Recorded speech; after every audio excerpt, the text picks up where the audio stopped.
Hello, on October 12th. Alright, yesterday's problem is way too hard. So we're gonna just leave it. Actually, no, I think today is an easy one, so we're gonna revisit it. Trying to understand this thing. I think yesterday I understood this part. But we're gonna go through this one more time. Alright. Removing anagrams. Have words. Select any index such that it's within the end this words I-1 and I are anagrams, and delete words. So this one and its previous are anagrams. Keep performing this operation as long as you can select an index that satisfies the conditions. Return words after performing all operations. It can be shown that selecting the indices for each operation in any arbitrary order will lead to the same result.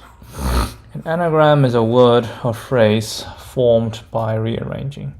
So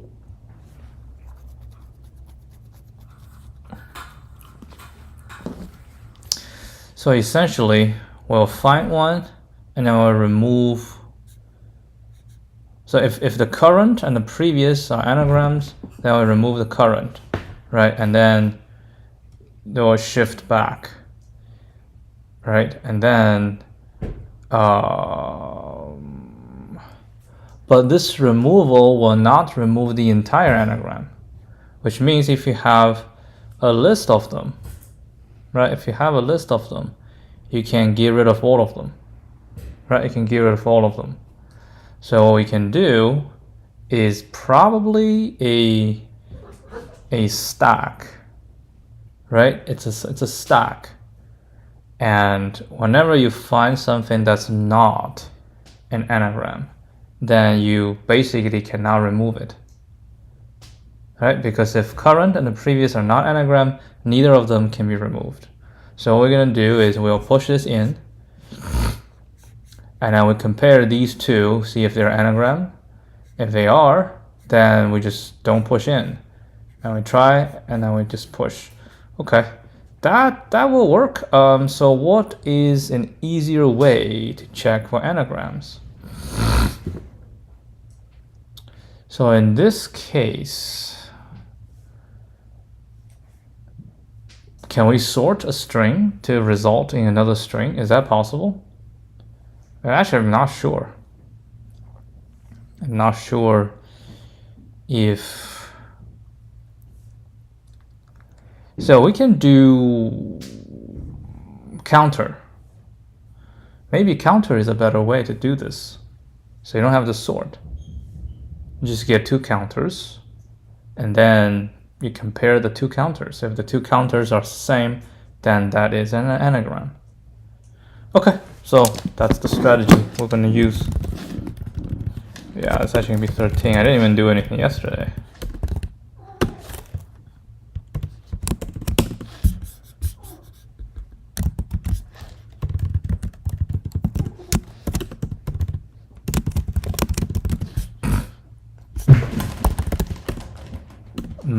Use a stack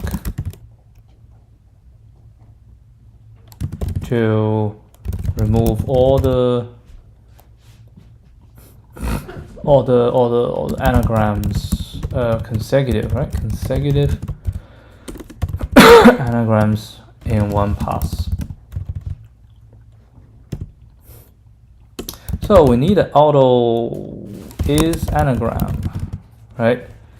We don't have to capture anything, but we do have string, but we're going to use this. So word 1, string, so word 2. Actually, we can do constant string because we're not going to change.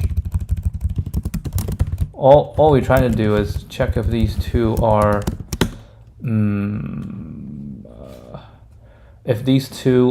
anagrams. So what we're going to do is vector. Oh, hold on, I think I need to do this.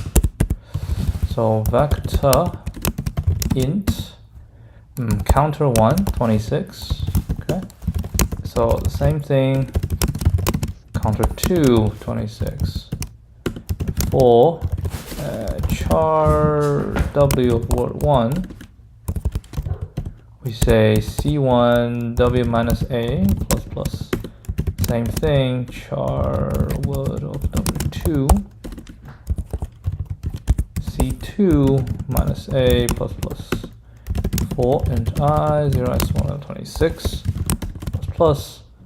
I think I need to do this. If c1i is not equal to c2i, will return false, otherwise will return true.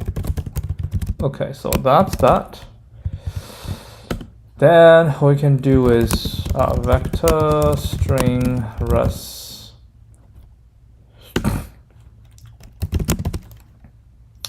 I think I can do const auto reference word of words. Actually, no, I cannot do that. I equal to actually, I think we can do words 0. This one has to be in there one way or another. I smaller than words dot size I plus plus. All right, so if is anagram words I, right, and words I minus 1. If it's true, then we will continue. Or we can say if it's not true, then we'll do, you know what, let's say if it's true, we'll continue. Right, if it's not true, then rest.pushback words I. And then we will return this. All right, so let's give this a shot.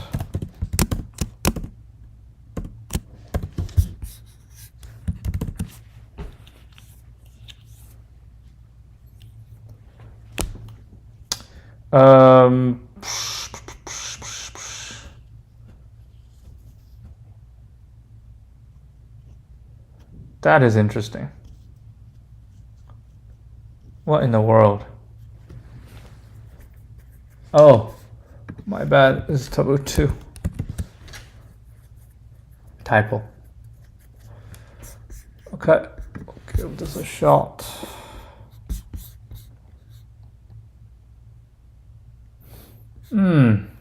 That was very slow. That was very slow.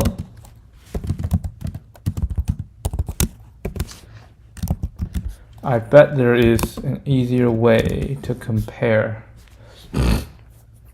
What would be a faster way to compare anagram? Can I sort a string? Actually, I don't know.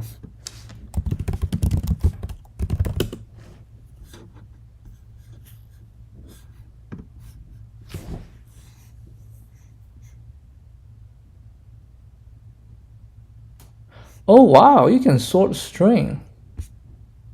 Huh. So basically we saying that we can sort string.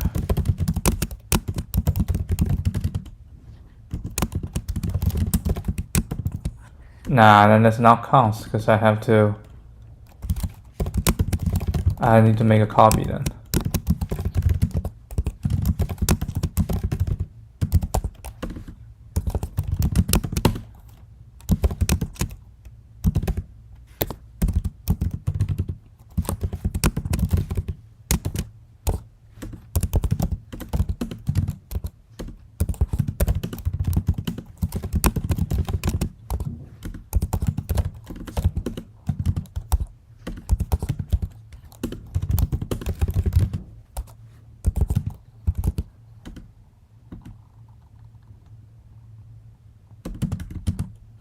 How to compare it to string.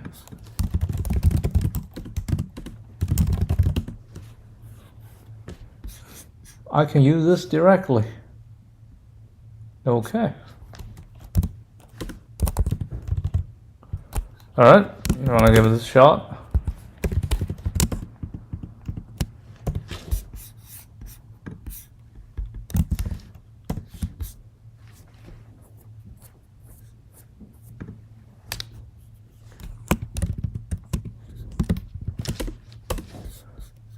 is this the faster way?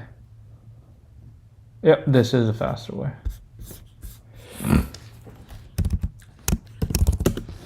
Okay, that's it. All right, let's read through this one more time. So yeah, we understand this part, right? This basically we have m, and then every single possible position, right? 0 to m minus 1, and we can choose our number of repeats. So all the repeats add up together needs to be this. So the number of arrangement. So m factorial is the total different arrangement that you can have of all m positions, right? All m positions, because that is the total length of what you can have. But there will be repeats. So given the repeats, like if there's no repeat, right? If there's no repeat, then r will equal to 1. Then the total will just be m factorial. But if we have some repeats, then let's say we have one of them have some repeats, right? Then you will have you divided by that one factorial. So yes, that one understood in both. So the sum of product of the corresponding sequences will have all that much, right? All that much difference, and for each one will be t equal to 0 to, so for each one is nums t,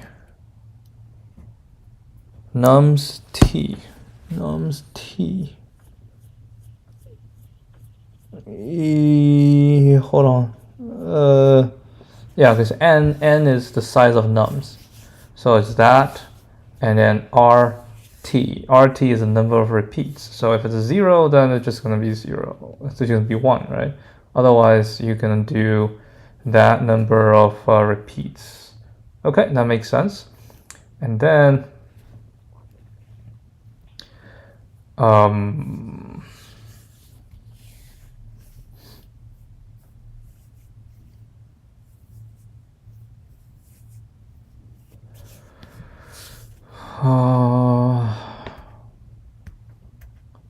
that different number of combinations.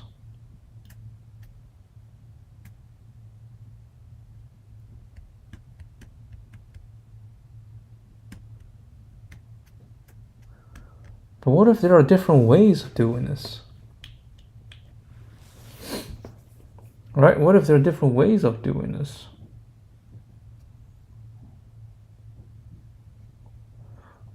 I mean, if this is just, we're just consider one of them, right? Yeah, okay. We just like one of them, one way. If it's one way, which means we have deterministic RT for every single position, then this is right. Yeah, this is correct. And then it's m factorial, and then we can put them together. It's going to be this divided by that. Okay, yeah, that makes sense. For a set of numbers x, we define mask x equal to a set of numbers. So x is part of x. Okay, so that's mask. That's actually the number. According to the above formula, we simulate the process of picking numbers.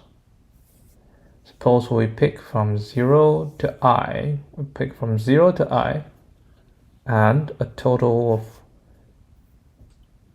we pick from 0 to I, and a total of j numbers have been picked. The set of numbers picked corresponding to the mask P. Corresponding to the mask P. What the hell is this? Let Fijp denote the sum of all picking number schemes corresponding to this.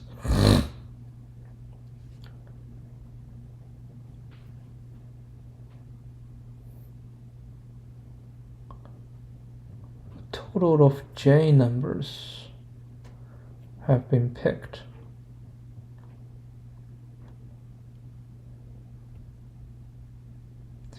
The set of numbers picked corresponding to the mask. Okay.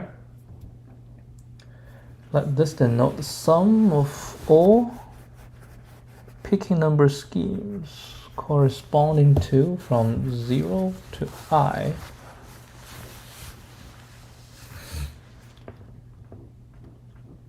Yeah, because M is deterministic, so you don't have to worry about that. All you need to worry about is the nums. When picking the number I plus 1 and the number of times it is picked is this, then the contribution of this to the next one. Okay, the mask is going to be the previous plus 2 to the I plus 1, yes. So the contribution of this to this is the previous one multiplied by, because so we progress one forward, so nums I plus 1, rt ri plus 1 divided by ri, okay. When we obtain the number I plus 1, it does not affect the lower, when we obtain a number I plus 1, it does not affect the lower I bits of the function value t.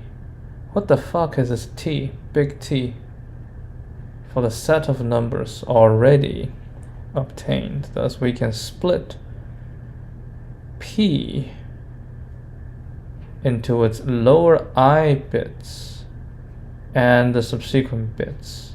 For the lower I bits be denoted as q. Then, similar to the previous contribution formula, we have the recurrence if I, j, p, q for this.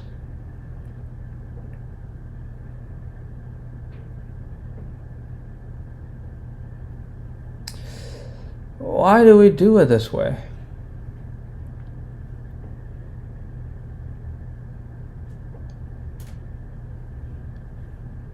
Because the lower doesn't matter.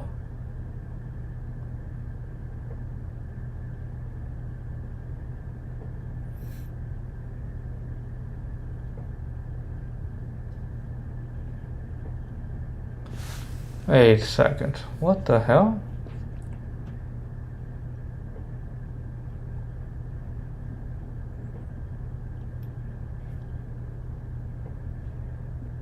Lower I bits.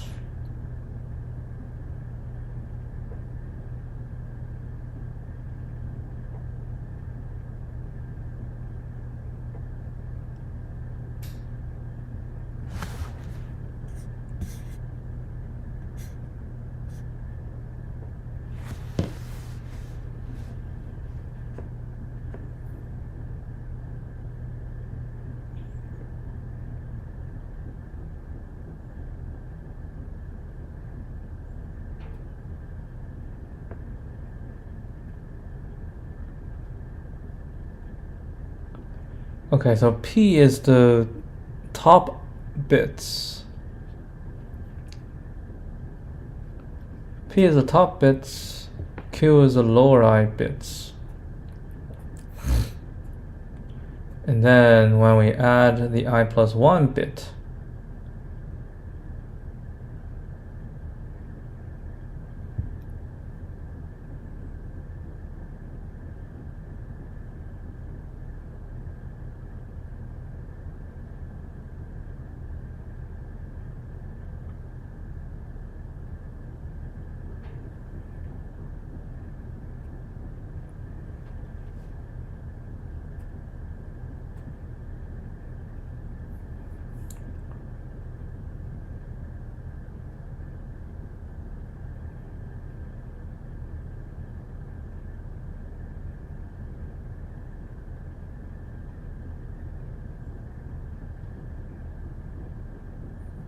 trying to understand what this means.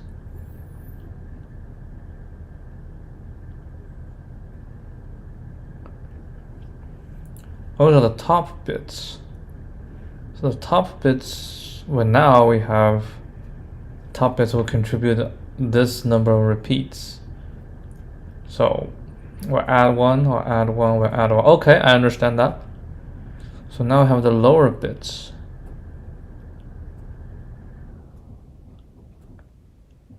Q plus P mod 2. Yes. Okay, yep. Understandable. But why we split? Because it does not affect the lower I bits.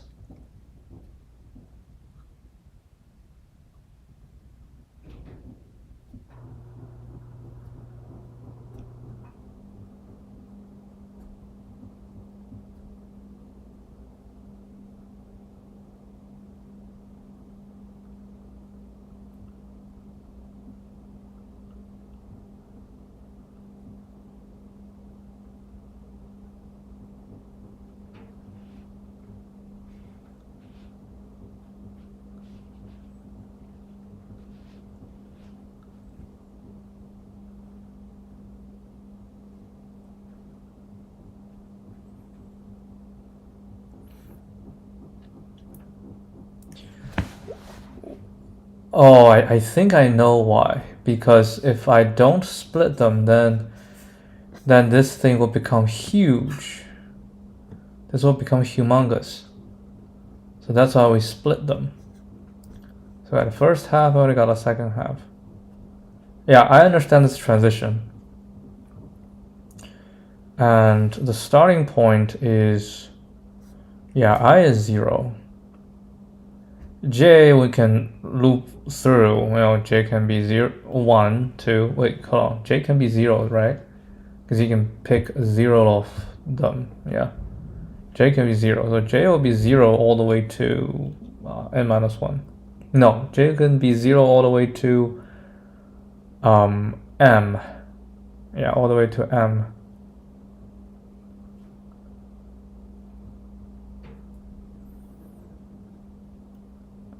And initial P will be J.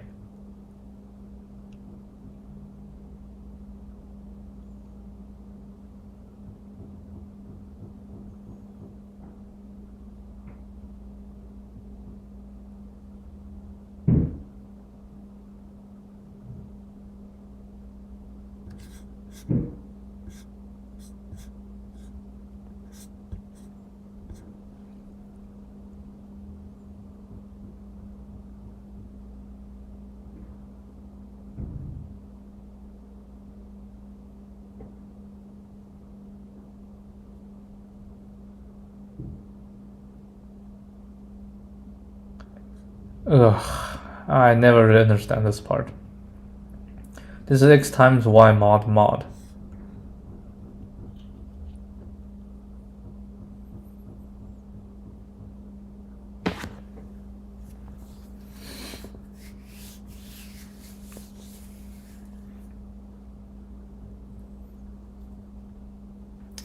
Okay, so it basically times if there is any doubling. So I just do doubling. If there's no doubling, right, this basically says it's an odd number. So we have to multiply the result. Multiply the current one, right? We need to multiply the current one. Otherwise, we can multiply the current. The current will get accumulated again. Okay. This is factorial. We pre-compute all the factorial. Okay, pre-compute all the factorial. M is only 50, so factorial is pretty fast to do. This is... What the hell is this? IFAC.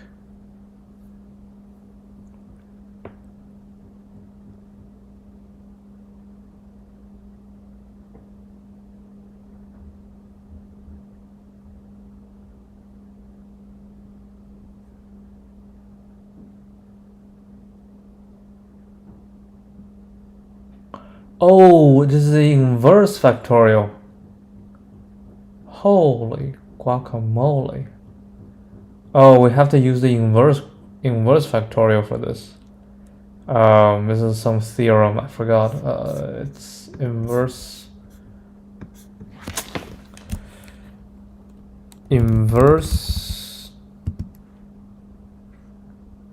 factorial. Yeah, inverse factorial. Something.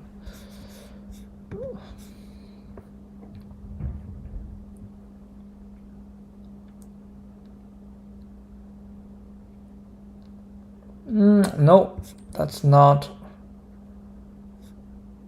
So it's not an inverse. It's factorial.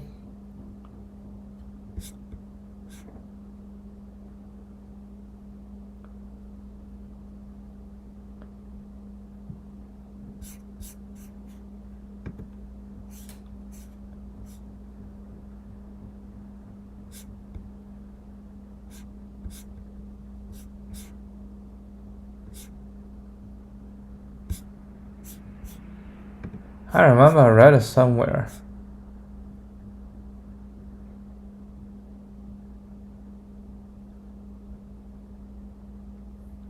Modulo inverse, is that the one?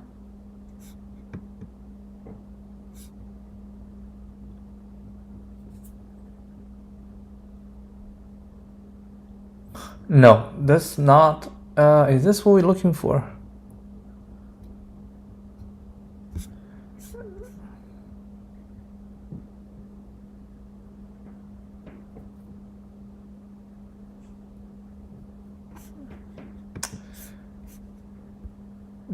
It's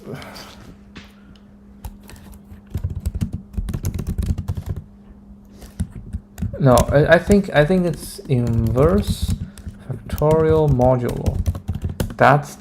This is modulo inverse.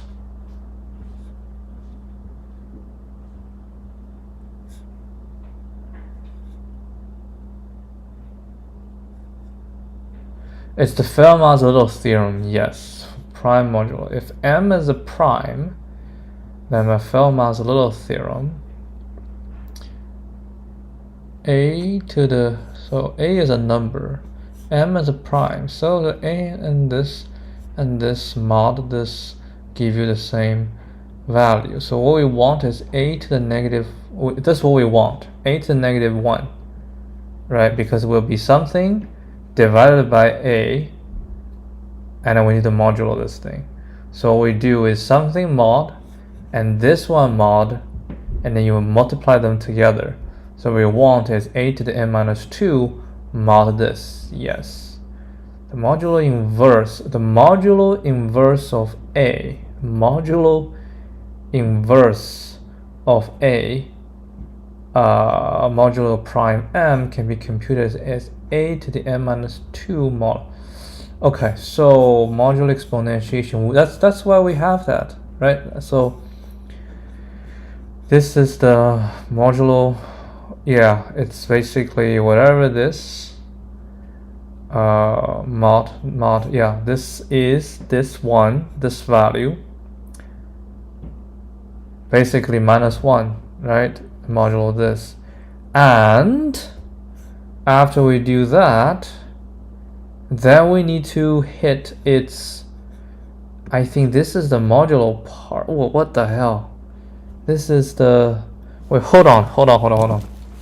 So, Jesus, what we want to compute is, x this, right? And we want to compute this mod m, right? We want to compute this mod m. So to do that, what we do is we convert this into this to m minus 2 mod m, right?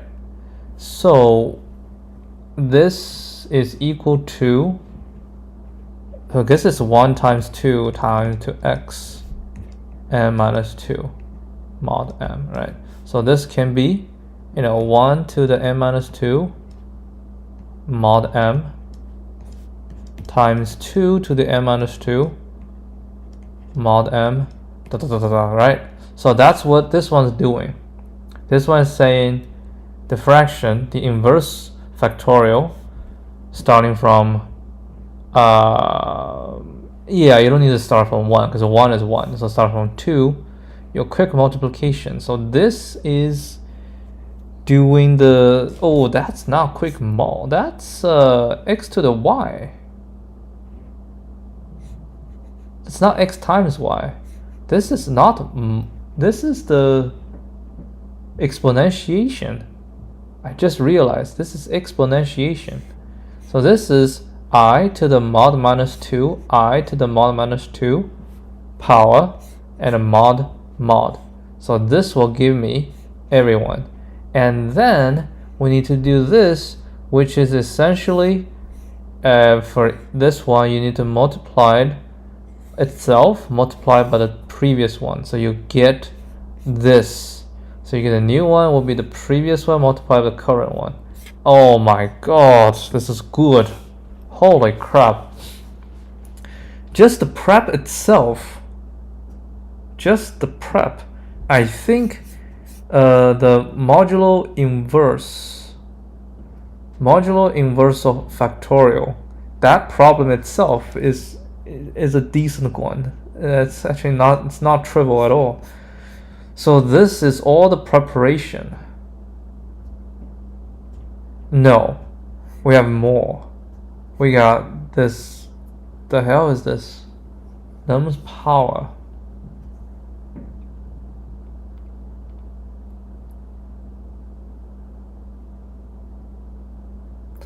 Num's power. So 1 to the m power, so we'll go through this. This is I to the j power, so it will be num's power times num's I. Yeah, and do a mod. Well, we could use this one. Right, we could use this one. We don't have to do it this way. But yeah, it's okay. I understand what num power means. Okay, so we have all the tools now. So we have 4 levels, right? We have I. So I is gonna be this. Hold on. Why I plus 1 smaller than n?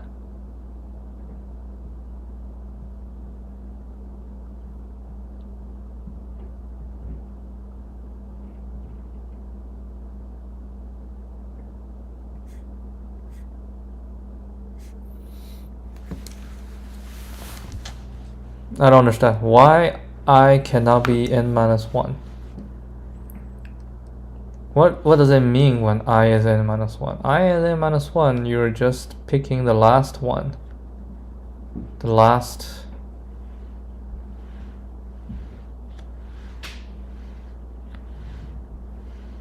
Oh, because if you do that, we don't have I plus 1.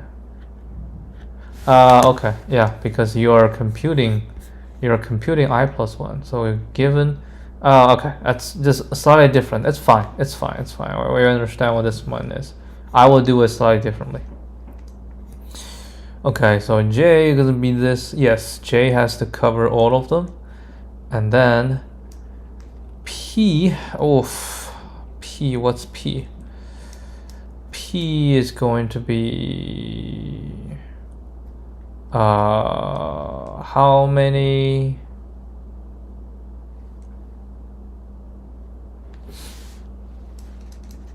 The P is the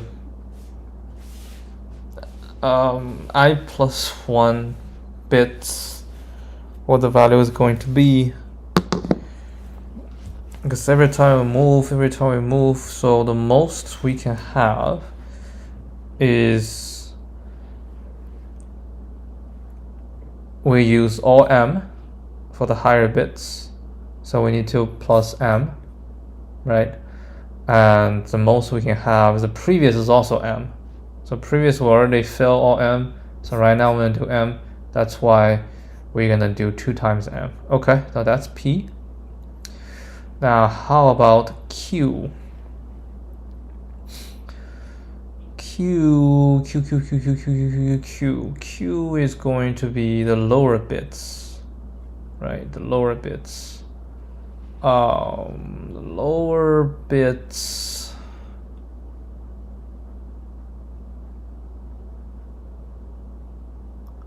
The mask of the lower bits. So the lower bits access all the way to k. This I do not understand. Why? Why k?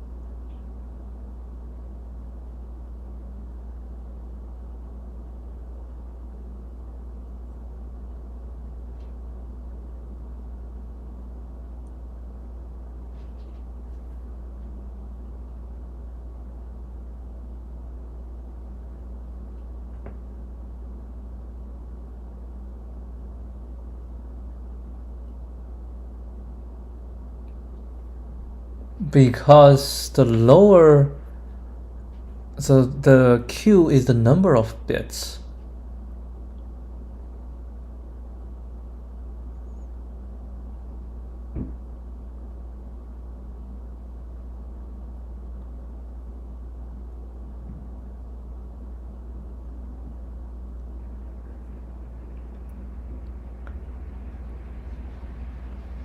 So q is the number of bits. Q is the number of lower bits. But p is not.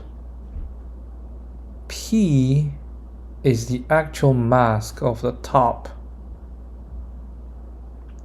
This is because given an I plus 1, given this, the lower will not change. So you only need to record the number of bits. But the higher one requires you to be more careful. Oh, okay. Now I understand why it's k. So for each one, this is just the recursion. So we get a new q. If it's more than k, we break it, cannot be more than k. Otherwise, we'll do, what is this r? R is the number of repeats that we will take. Okay, coming.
Oh, cold.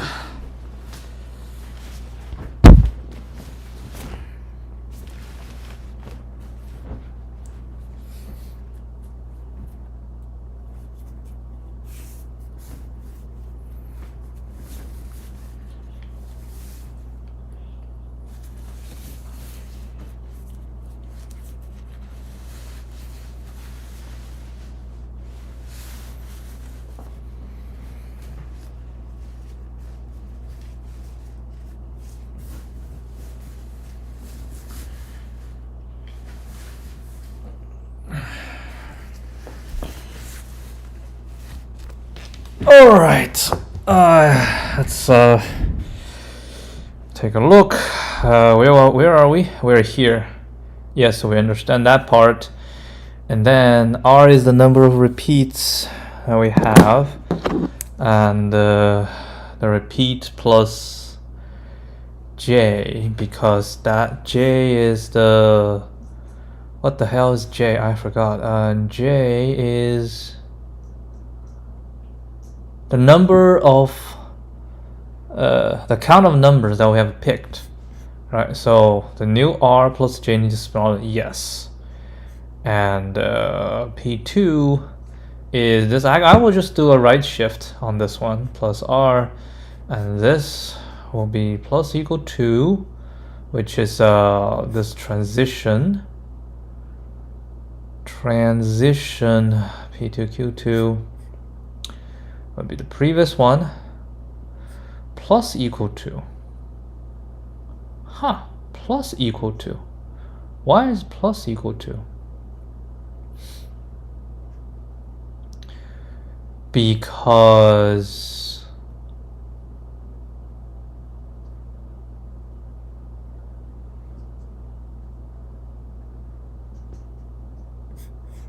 hold on. Why is it plus equal to?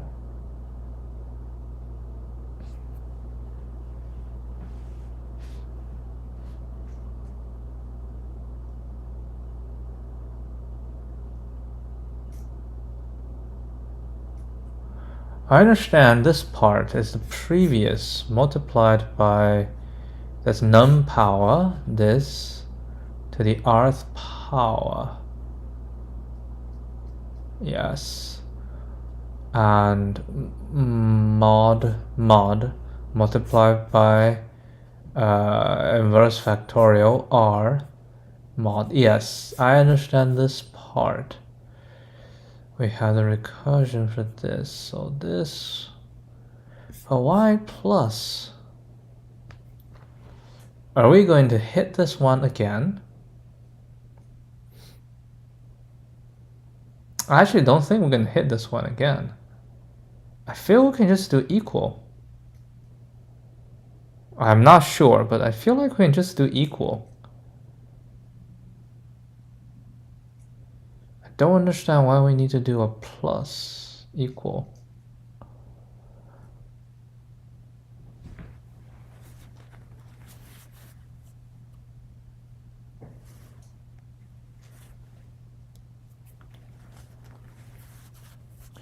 Because I plus 1, that's only going to hit once, right?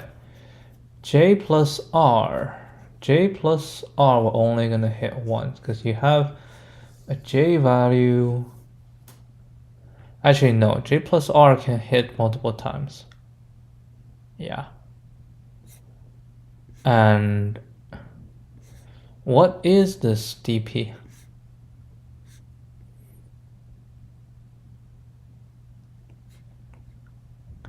The sum of all picking scheme corresponding to this. Oh, that's one picking scheme. We have a different picking scheme, so we just need to add them together. Yeah, different picking scheme, we need to add them together. Oh yeah, that's why it's plus equal to. Okay, that makes sense. And then we'll do mod one more time, so this will get all possible. And then we just, go through them and then pick the one that will give us K. Right? P and Q.